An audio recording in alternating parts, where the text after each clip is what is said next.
नमस्कार, जनपुका.com को भिडियो अन्तर्वार्तामा स्वागत छ। म माधवराज तिवारी। दर्शकवृन्द, आज हामी एकजना वरिष्ठ चिकित्सक, गीत र संगीतमा समेत आफ्नो प्रभुत्व जमाउनु भएका डाक्टर भोला रिजालसँग कुरा गर्दैछौँ। स्वागत छ रिजालजी यहाँलाई। धन्यवाद। अहिले खास के काममा व्यस्त हुनुहुन्छ? मेरो आफ्नै काम छ। सबभन्दा बेसी त मैले झन्डै दिनको 14 घण्टा चिकित्सा सेवामै लगाएको छु। त्योभन्दा बाहेक यहाँले भनिसक्नुभयो, साहित्यिक सृजना, सङ्गीत, गायन सबै चिजमा केही न केही समय लागिरहेकै छ। र मेरो चाँडै नै अहिले हाम्रो शिलाबहादुरजीको सङ्गीत, मेरो शब्द र कुन्ती मुक्तानको स्वर भेट भन्ने यो एल्बम रिलिज हुँदैछ। त्यसकै अहिले हामीहरू तर्खरमा छौँ। सर्वप्रथम यो स्वास्थ्य क्षेत्रको कुरा गरौँ। यहाँको स्वास्थ्यसँग संलग्नताको कुरा। धेरै कुराहरू चाहिँ राजनीतिक सङ्क्रमणको मारमा परेका छन्। स्वास्थ्य क्षेत्र कतिको मारमा छ? सबभन्दा बेसी नै स्वास्थ्य क्षेत्र, अथवा एक किसिमले भन्ने हो भने जनताले गरी खान देऊ भनेर जुन नारा लगाउँछन् अथवा जुन एउटा चाहना छ, त्यो क्षेत्र सबभन्दा ज्यादा मारमा परेको छ। त्यसमध्ये एउटा स्वास्थ्य हो, शिक्षा हो, उद्योग कल कारखाना हो, होइन? अब स्वास्थ्य त झन् यस्तो अहिले अप्ठ्यारो स्थितिमा छ कि सरकारको जुन स्वास्थ्य नीति छ त्यो अनुसार राम्रोसँग सबैतिर जिल्ला अस्पतालहरू, अञ्चल अस्पतालहरूलाई अपडेट गर्न नसकेको अवस्थामा क्षेत्रीय अस्पताल र केन्द्रीय अस्पतालहरू पनि अझ स्तर खच्किँदो गएको अवस्थामा जुन यो एउटा सडकमा 12वटा 13वटा अस्पताल खुल्ने जुन क्रम छन्, होइन, त्यसको चाहिँ अति मार चाहिँ जनतालाई परेको छ। अब यसको कारण के हो त भन्दाखेरि राजनीतिक लुछाचुँडी। यो न कुनै क्राइटेरिया चाहियो, न केही चाहियो, अनि एउटाले एउटा राजनीति समात्यो, अर्काले अर्का राजनीतिज्ञलाई समात्यो, अनि उसलाई दिने हो भने उसलाई किन नदिने। त्यसले गर्दाखेरि बिना कुनै क्राइटेरियाको खालि राजनीतिक हस्तक्षेपको कारणबाट जुन शिक्षा स्वास्थ्यमा एउटा राम्रो स्तर गेन गरिसकेको अस्पतालहरू अथवा स्कुलहरूले फेरि गएर एकदम ओह्रालो लाग्ने अवस्था अहिले सुरु भएको छ। यसले गर्दाखेरि हाम्रो भविष्यलाई अलिकति अप्ठ्यारो पार्छ।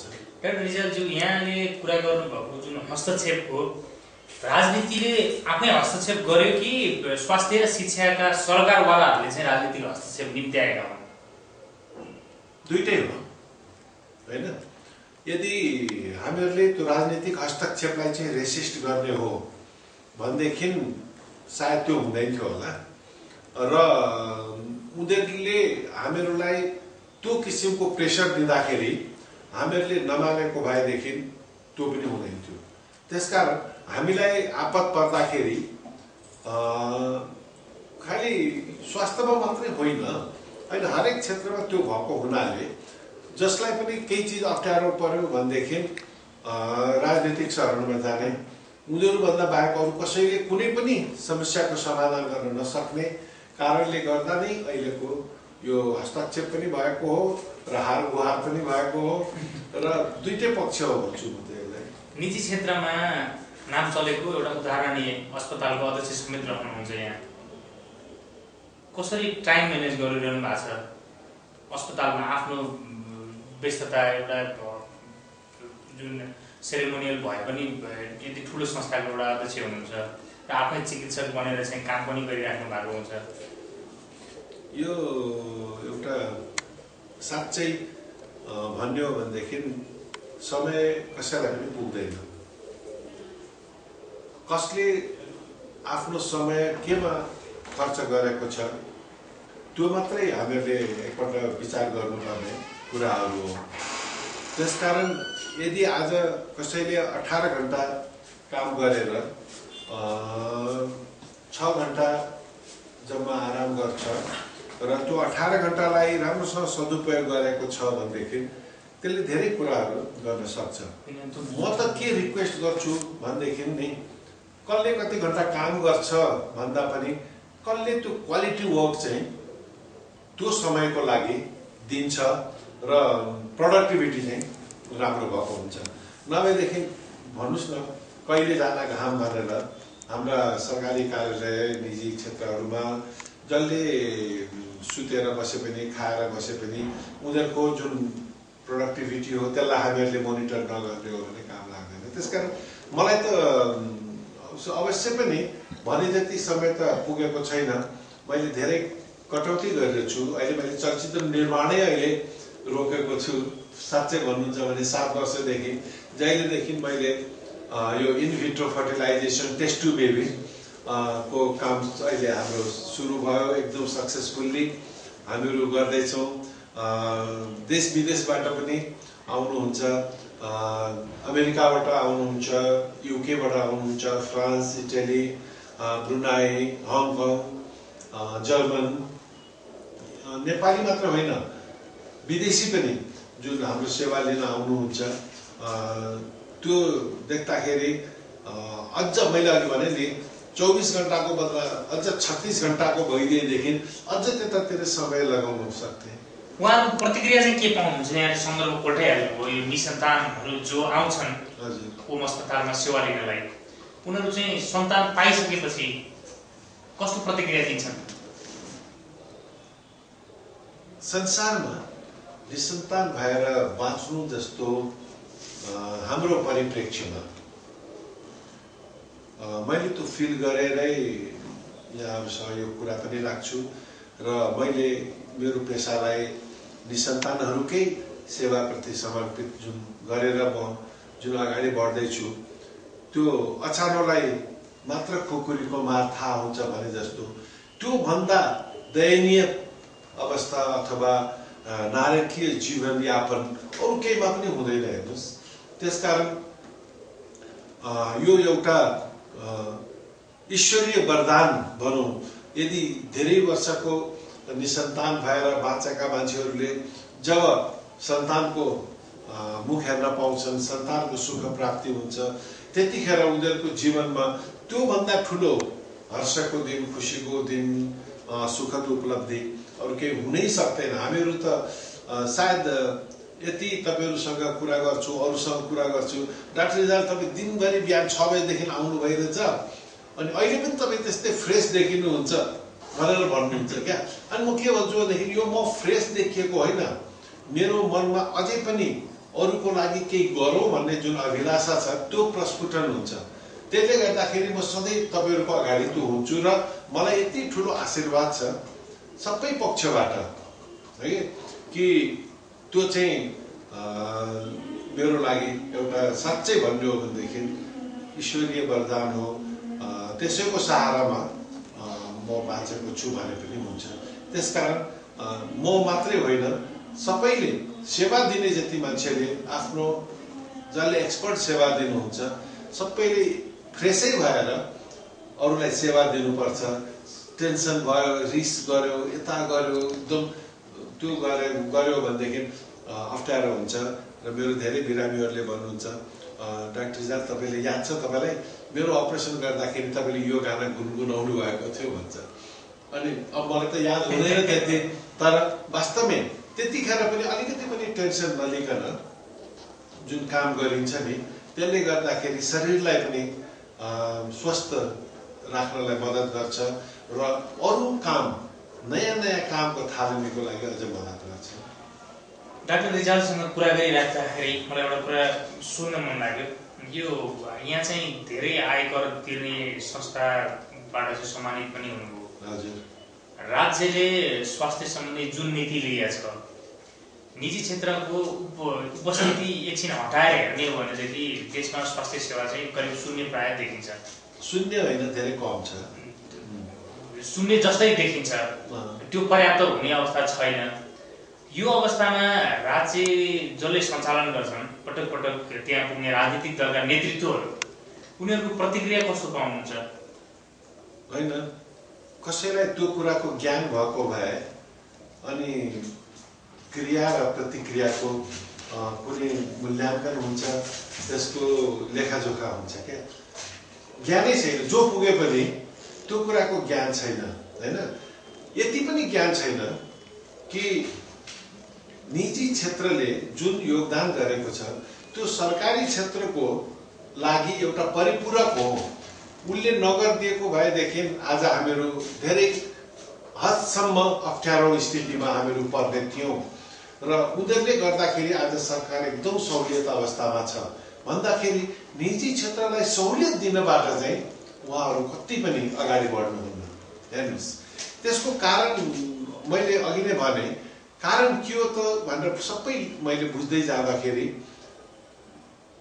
जब तपाईलाई कुनै भिजन हुन्छ र तपाईले राष्ट्र निर्माणको लागि मेरो यो लक्ष्य हुन्छ, यो लक्ष्य प्राप्तिको लागि मैले एउटा सरकारी बाटो, एउटा निजी क्षेत्रको बाटो र दुईटालाई गएर यहाँ मिलाएँ भनेदेखि र यसरी अगाडि प्यारलल लिएर गएँ भनेदेखि चाहिँ मैले त्यो लक्ष्य पाउँछु भन्ने कसैले सोचेको भए अनि निजी क्षेत्रलाई पनि कसरी अगाडि बढाउने, के गर्ने, के अप्ठ्याराहरू छन् भन्ने आउँथ्यो।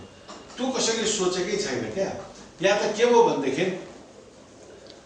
निजी क्षेत्र आफ्नै बलबुतामा अगाडि बढिरहेको छ, सरकारी क्षेत्र निजी क्षेत्रले हामीलाई दुःख दियो भनेर उनीहरू आफ्नै हिसाबले अगाडि बढेका छन् र निजी क्षेत्रलाई निर्मूल पार्नको लागि, सिध्याउनको लागि, यिनीहरूले गर्दा हामीलाई बिगार्यो भन्नको लागि सरकारी क्षेत्र कहिलेकाहीँ बौलाउने पनि गरिरहेको छ। त्यसकारण हाम्रो त के भनाइ भनेदेखि अहिले जुन सरकारी क्षेत्रमा जे स्वास्थ्यमा लगानी भइरहेको छ, शिक्षामै पनि जुन किसिमको लगानी भइरहेको छ त्यो चाहिँ एउटा बालुवामा पानी हाले जस्तै भएको छ। यो प्रतिकारात्मक अथवा प्रिभेन्टिभ साइडमा निजी क्षेत्रले धेरै कम काम गरेको छ हैन, त्यो मान्नुपर्छ। र सरकारले धेरै नै जस्तो इम्युनाइजेसनका प्रोग्रामहरू भए, यसका भए, भ्याक्सिन भए, दुनियाँभरका भए, यी सब चिजहरूमा सरकारले आफ्नो एउटा अग्रसर देखाएको छ। तर यदि उपचारात्मक पद्धतिमा कुरा गर्ने हो भनेदेखि हैन, आज 20 वर्ष अगाडि सरकारी क्षेत्रमा 6000 बेड थिए भनेदेखि आज आएर पनि त्यसैमा सीमित छ। हार्डली बढेको भए 1000 बेड बढेको होला, त्योभन्दा बेसी बढाउन सकेको छैन हैन। तर निजी क्षेत्रमा जहाँनिर जम्मा 30 वटा बेड थियो भनेदेखि आज आएर 14000 बेड निजी क्षेत्रमा भएको छ। तर त्यति हुँदा हुँदै पनि मेरो चाहिँ के भनेदेखि म एउटा व्यक्तिगत हिसाबले पब्लिक प्राइभेट पार्टनरसिप, हेर्नुहोस् आज पनि तपाईँ र म कुरा गर्दैछौँ, तपाईँहरूको र मेरो कुराकानीको फल चाहिँ भोलि गएर देश विदेशमा अरूले लिन पाउँछन्। मबाट केही कुरा सिक्नु छ भनेदेखि अरूले सुन्न पाउँछन्, सिक्न पाउँछन्, बुझ्न पाउँछन्, मलाई चिन्ने मौका पाउँछन् नि, त्यो तपाईँको कारणले।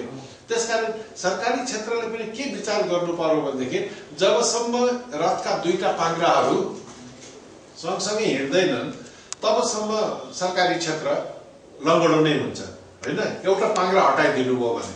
त्यसकारण निजी क्षेत्रलाई चाहिँ एकदम सँगसँगै लिएर हिँड्नको लागि यसलाई अझ सहुलियत दियो भनेदेखि चाहिँ नि अहिले भइरहेको जुन महँगो भन्छौँ, जे भन्छौँ, त्यसलाई त्यसमा पनि अझ 20% 25% हाम्रो कटौती गर्न सक्छौँ।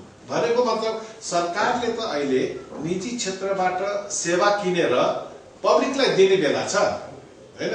त्यसकारण यो नबुझिएको हुनाले यो स्वास्थ्य सेवा कर छ नि, यो पनि त फेरि बिरामीकै टाउकोमा पारेर एकदमै मैले भने त यति ठुलो ट्याक्सेसनहरू छ नि कि तपाईले इमेजिनै गर्न सक्नुहुन्न। त्यति मात्रै होइन, यो म तपाईलाई एउटा सानो एउटा इक्जाम्पल दिन्छु। यदि तपाईको टेलिभिजन मार्फतबाट हाम्रा योजनाकारहरू अथवा अरू व्यक्तिहरूले हेर्नुभयो भनेदेखि बुझ्ने कुरा के छ भनेदेखि मेरो यो ओम अस्पतालको मैले जग्गा किन्दाखेरि 21.5 लाख रुपियाँ रोपनीको जग्गा किनेर कुन मुस्किलले हामीहरूले यो भवन बनाएर हामीहरूले सेवा दिइरहेका छौँ हैन। अब अहिले आएर यो ठाउँको जग्गा भन्नुभयो भनेदेखि 21.5 लाख रुपियाँ रोपनी त छोडिदिनुहोस्, 21 लाख रुपियाँ आना पनि पाउँदैन हैन।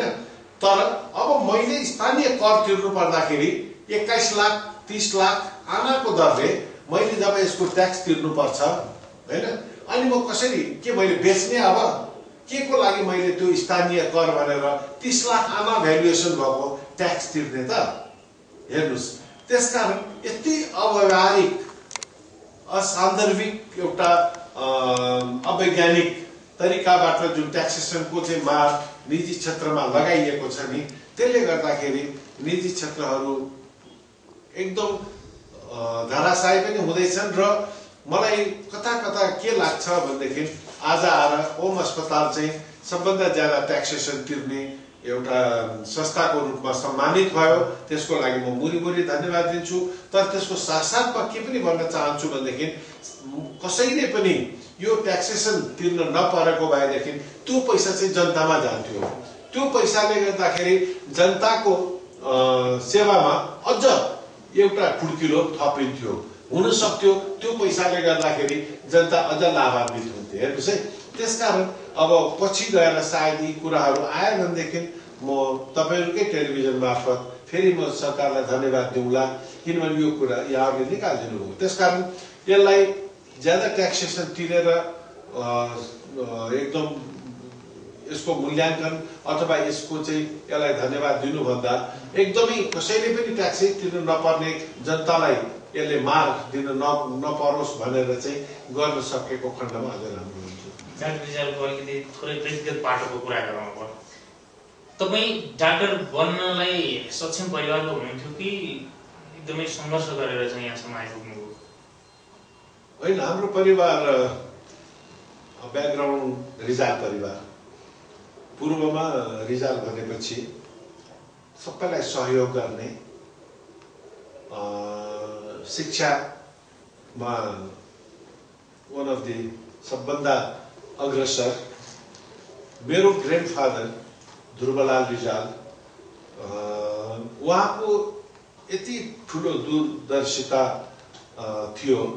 एकजना परिवारमा त्यस किसिमको मान्छेले अगुवाई गर्दाखेरि आज आएर यो रिजाल परिवारले जुन पैसालाई भन्दा शिक्षालाई जुन ज्यादा प्रश्रय दियो अथवा यसलाई जुन ज्यादा मूल्य मान्यता दियो, त्यसको प्रतिफल आज हामीहरू पाइरहेका छौँ। नेपालमा पढाइ नहुँदा भारतवर्षबाट टिचर ल्याएर उहाँले प्राइमरी एजुकेसन दिन लाउनुभयो। नेपालमा पढाइ नहुँदाखेरि अप्ठ्यारो पर्दाखेरि भारतमा लगिकन पढाउनु भयो। हेर्नुहोस्, मेरो काका जो बित्नुभयो महाप्रसाद रिजाल, धरान महेन्द्र कलेजको फाउन्डर प्रिन्सिपल, त्यतिखेरको जमानामा कालीप्रसाद रिजाल साहित्यकार जो सबैले चिन्नुहुन्छ, उहाँ धनकुटा कलेजको फाउन्डर प्रिन्सिपल। हेर्नुहोस् है, त्यसकारण हाम्रो जुन परिवार छ त्यो परिवारमा चाहिँ नारायण प्रसाद रिजालले पनि त्यसरी नै आफ्ना सन्तान र सन्तानहरूलाई पैसा भन्दा सेवामै र शिक्षामा लगाउनु भयो। हाम्रो ग्रान्डफादरले पनि त्यसरी नै लगाएको हुनाले अब जहाँसम्म सक्षमका कुरा आयो, सक्षम भन्ने कुरा चाहिँ रिजाल परिवारलाई पैसाको खाँचो कहिले पनि भएन, हैन। दोस्रो कुरा के भयो भनेदेखि म भोला मेरो नाम राखेकै मेरो ग्रान्डफादरले, सानैदेखि के हो थाहा छैन, सबभन्दा प्यारो नाति नै म, हैन। अनि त्यसले गर्दाखेरि मलाई उहाँले पढ्न पनि मलाई र मेरो काकाको छोरा तिलक रिजाल जो अहिले इन्जिनियर छ विराटनगरमा, हामी दुईजनालाई हाम्रो ग्रान्डफादरले नै बनारस लिएर जानुभयो पढाउनको लागि। ती हामी हुँदैखेरि अनि क्याप्टेन गङ्गा रिजाल, विश्व रिजालहरू, तुलसी रिजाल उहाँ पढ्दै थिए। यसरी हामीहरूले सानैदेखि के पढ्ने त भनेर भन्दा हामीहरूले आइएससी पढ्ने, बिएससी पढ्ने कहिले पनि भनेनौँ। म त जब पब्लिक हाई स्कुल बनारस उसमा धरानमा जब पढ्न गएँ, म 5 क्लासमा एडमिसनको लागि जाँदाखेरि अब त्यही कलेजमा मेरो काका प्रिन्सिपल हुनुहुन्थ्यो महाप्रसाद रिजाल, र त्यही कलेजमा हरिहर सर जो हाम्रो हेडमास्टर उहाँ प्रोफेसर हुनुहुन्थ्यो। हेर्नुहोस् है, अनि काकाले ल भतिजा आउँछ उसको एडमिसन केमा गर्नुपर्छ हेरेर जे लेभल हुन्छ गरिदिनु भनेपछि अनि बोला त के पढ्छस् भन्नुभयो मलाई हरिहर सरले। सर म त डाक्टरी पढ्न आएको 5 क्लासमा एडमिसन लिनु छ म डाक्टरी पढ्न आएको भनेपछि हाँस्नुभयो, यस्तोसँग हाँस्नुभयो, ल त चाहिँ डाक्टर हुन्छस् भन्नुभयो। मतलब के हो भनेदेखि हामीहरू आफ्नो लक्ष्य आफै वास्तवमा निर्धारण गर्थ्यौँ र हामीलाई परिवारको यति ठुलो सपोर्ट भयो। मेरो बुबा जन्नी प्रसाद झा जो स्वर्गीय हुनुभयो, उहाँ कवि होइन, उहाँले म जेठो छोरो म यसो गर्छु भन्दाखेरि कहिले पनि एक शब्द पनि मुखबाट न भन्ने त नाइ त छोडिदिनुहोस् न पनि आउँदैन थियो होइन। अनि मेरो बिहे 15 वर्षमा भयो। यहाँहरूले सायद त्यो मेरो धेरै दर्शकहरूले जान्न खोज्नुहुन्छ मलाई थाहा छ, तर मेरो मिसेस 12 वर्षको होइन। त्यसरी हाम्रो चाहिँ मेरो ग्रान्डफादरको इच्छाले गर्दाखेरि मेरो बिहा त्यो उमेरमा भयो। अनि त्यसपछि मलाई पढ्नको लागि मेरो फर्दर स्टडीको लागि चाहिँ यदि साँच्चै भन्नुहुन्छ भनेदेखि सबभन्दा ज्यादा इन्करेज गरेको मेरो श्रीमतीले होइन। अब उसले पनि पढ्न पाएन, ऊ 7 कक्षामा हुँदाखेरि बिहे भयो, त्यसपछि पढ्न पाएन। अब म पनि त्यतिखेरको ज्ञान हेर्नुहोस् न, म पनि नपढिकन बसेँ भनेदेखि त एसएलसी पास पनि गरेको थिएन त्यतिखेर होइन। म पनि नपढिकन बसेँ भनेदेखि त के होला भन्दाखेरि अनि जब ग्रान्डफादरले बनारस लिएर जाने कुरा गर्नुभयो, एकदम जब फेरि एमबिबिएसको लागि जब ढाका गए त्यतिखेर पाकिस्तान थियो, त्यहाँ पनि एकदम उसलाई जति खुसी अरूलाई हुँदैन थियो। त्यसरी एउटा सानैदेखि मलाई मेरो ग्रान्डफादर, मेरो फादर, मेरो श्रीमती यसरी जुन एउटा माहौल थियो त्यही नै मेरो वास्तवमा भन्यो भने हामीलाई सक्षम बनाउनको लागि चाहिँ नि पैसा भन्दा पनि हाम्रो इन्करेजमेन्ट, हाम्रो एकअर्कालाई सहयोग है त्यो चाहिँ एकदमै सराहनीय छ। डाक्टर रिजाल त मोडल पनि हुनुहुन्छ, एकजना कहिलेकाहीँ टेलिभिजनको प्रधानमा गीतमा चाहिँ मोडलिङ गरिरहेको हुनुहुन्छ, कस्तो लाग्छ त्यो? वास्तवमा मेरो जिन्दगी नै म एउटा मोडल हो, मैले त्यसरी हेर्छु। जब मलाई पहिलोचोटि डब्लुएचओ या युनिसेफको लौ न अब केही गरौँ भनेर भन्न आउँदाखेरि मैले सोधेँ तपाईले मलाई किन छान्नुहुन्छ होइन। किनभने मलाई वास्तवमा तपाईहरुको त्यो 1 घण्टा त्यो जुन त्यो एक्सन गरेर लौ न गरौँ भनेर जुन भन्दाखेरि त्यतिखेरको लागि पनि मलाई त्यो समय छैन भनेदेखि तपाई मलाई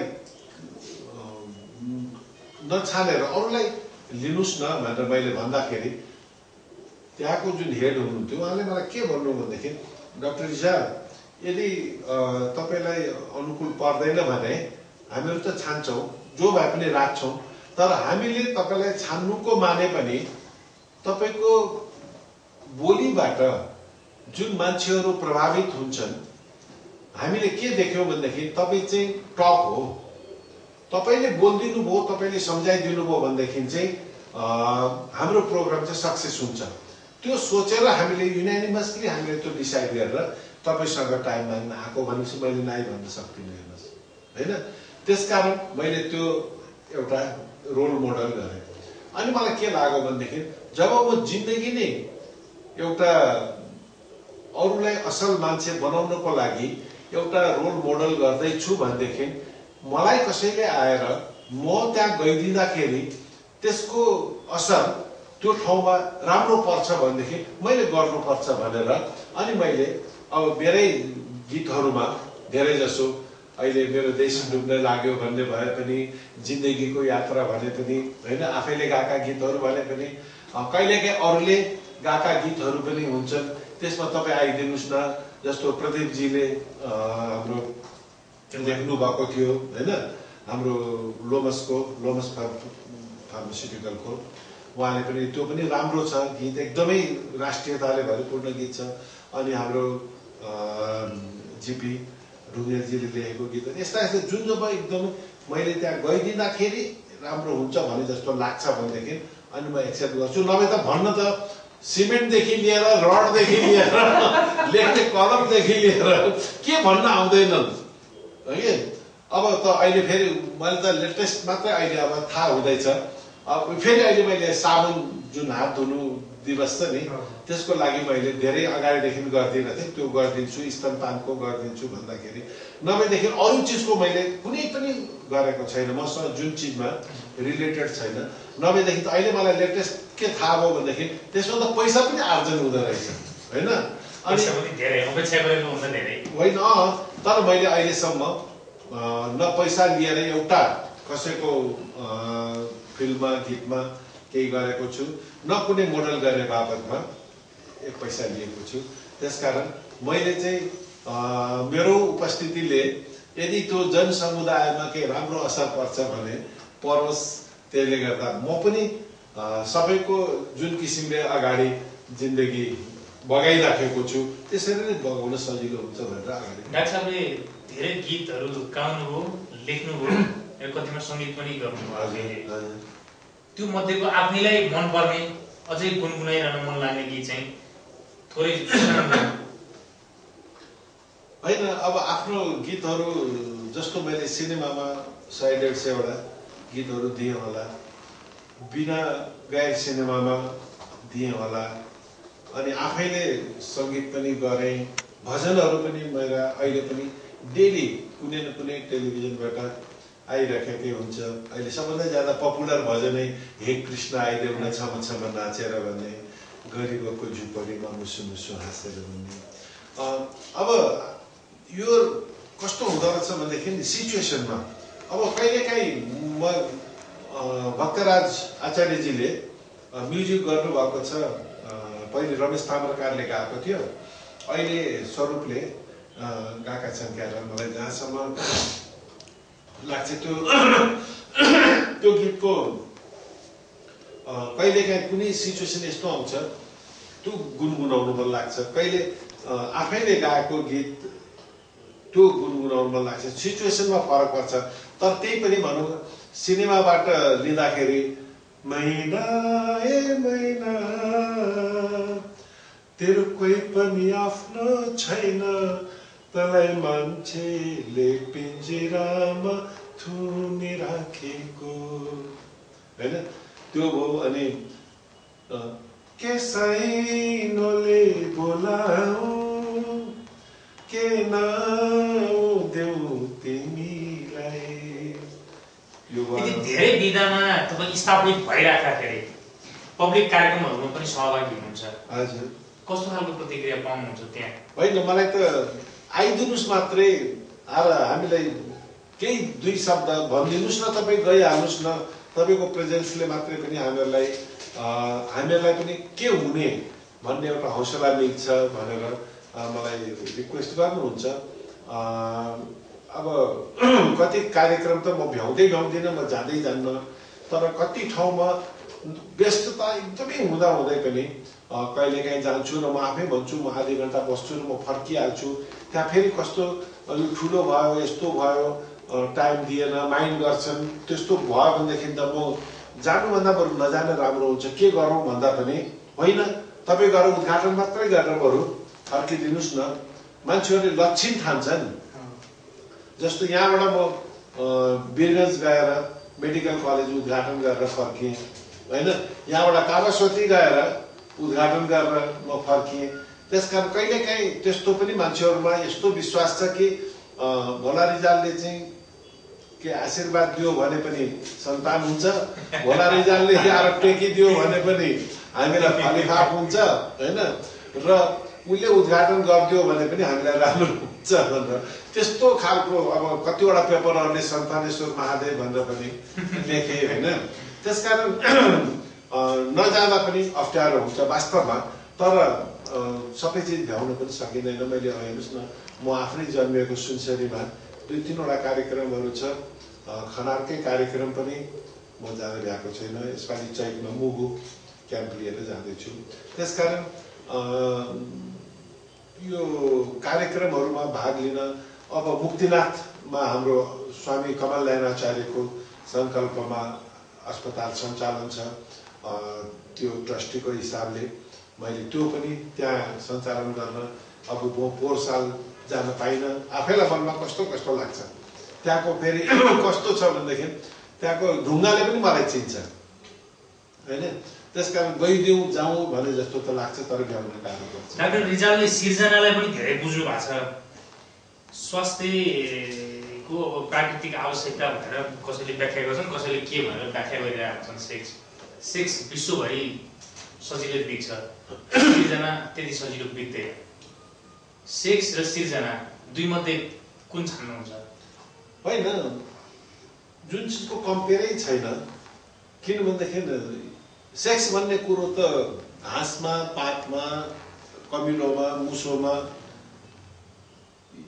त्यसमा अनि मान्छेमा आउने चिज हो। सृजना भन्ने कुरो चाहिँ नि यो एकदमै यस्तो स्पेसिफिक चिज हो। त्यो चाहिँ म त्यसलाई ईश्वरको वरदान भन्छु होइन। जोमा पनि अलिकति वास्तवमा हुनुपर्ने चाहिँ के हो भनेदेखि मान्छेलाई सृजनशील प्राणी भनेर हामीहरू जे संज्ञा दिन्छौँ नि, त्यो सृजनाको कमी जब मान्छेमा हुन्छ, मानव नभएर दानव हुन्छ। हेर्नुहोस् है, तपाईँले अर्काको मनको कुरा बुझ्न पनि तपाईँमा त्यो सृजनशील नेचर हुनुपर्छ। नभएदेखि तपाईँ मलाई त चिन्नुहुन्न, तपाईँलाई यी वरिपरि मडारिएको परमात्माको जुन एउटा वरदान छ त्यसलाई तपाईँ कसरी क्याच गर्न सक्नुहुन्छ र गर्नै सक्नुहुन्छ, चिन्दै चिन्नुहुन्न होइन। त्यसकारण मेरो भनाइ के हो भनेदेखि हामीहरूले सृजनशील सृजना अथवा अर्को अझ हेर्ने हो भनेदेखि भिजन है, यी सब चिजहरूलाई वास्तवमै भगवानको एउटा वरदानै हामीले लिनुपर्छ। र जसले त्यो वरदान मानेर केही गर्न सक्यो, त्यसलाई उजागर गर्न सक्यो, त्यसलाई सदुपयोग गर्न सक्यो भनेदेखि त्यो चाहिँ मान्छे नै रहन्छ। मान्छेबाट अझ मानव, अझ माथि सन्त, महन्त, महर्षि के भन्ने, त्यसलाई भगवान लास्टमा गएर बुद्ध पनि त मान्छे नै थिए नि होइन। आज हामीहरू भगवान भनेर पूजा गर्छौँ भनेदेखि त्यसकारण त्यो बुद्धत्व प्राप्त गर्नको लागि मान्छेमा जबसम्म सृजनशीलता रहँदैन अथवा आउँदैन, त्यो त कहिले पनि त्यो पाउँदैन, त्यो एटेन्डै गर्न सक्दैन क्या, त्यसले नि बुझ्नै सक्दैन। तपाईँलाई मैले चिन्नको लागि तपाईँमा के चिज छ त भनेर मैले बुझ्न पनि मेरो त्यो जुन एउटा भित्रको जुन नेचर हो नि, त्यो चाहिँ प्रस्फुटन हुनै पर्छ क्या। त्यसकारण त्यो छँदै छैन भनेदेखि म मान्छे नै हो। यति लामो आफ्नो जीवन बनाउनु भयो, यति लामो इतिहास बनाउनु भयो, केमा विश्वास गर्नुहुन्छ? कर्ममा। आफ्नो व्यस्तताका बावजुद पनि समय उपलब्ध गराइदिनु भयो, यसको लागि यहाँलाई धेरै धेरै धन्यवाद। ल, मेरो तर्फबाट पनि यहाँलाई धेरै धेरै धन्यवाद। आज यति भर्सेटाइल पक्षमा हामीहरूले कुरा गऱ्यौँ। मलाई लाग्छ जसले पनि हेरिराख्नु भएको छ यो, उहाँले अझ पनि आफ्ना कुनै विशेष पक्ष, हामीले धेरै चिज समेट्यौँ, तर यसमध्येका कुनै विशेष एउटा चिजमा यहाँहरूलाई त्यस्तो छ भनेदेखि माधवजीले अर्कोचोटि फेरि मसँग कुरा गर्नुहुन्छ। म त्यही स्पेसिफिक त्यही चिजमा मात्रै अर्को एपिसोडमा यहाँहरूको जिज्ञासा मेटाउने कोसिस गर्नेछु। सबैलाई मेरो तर्फबाट धन्यवाद। धन्यवाद दर्शकवृन्द, तपाईँलाई पनि यतिन्जेलसम्म डाक्टर भोला रिजालसँगको अन्तर्वार्ता हेरिदिनु भएकोमा र धन्यवाद साथी हरि गजुरेलाई पनि जसले यतिन्जेलसम्म क्यामेरामा साथ दिनुभयो। आजको अन्तर्वार्ताबाट बिदा चाहन्छु। नमस्कार।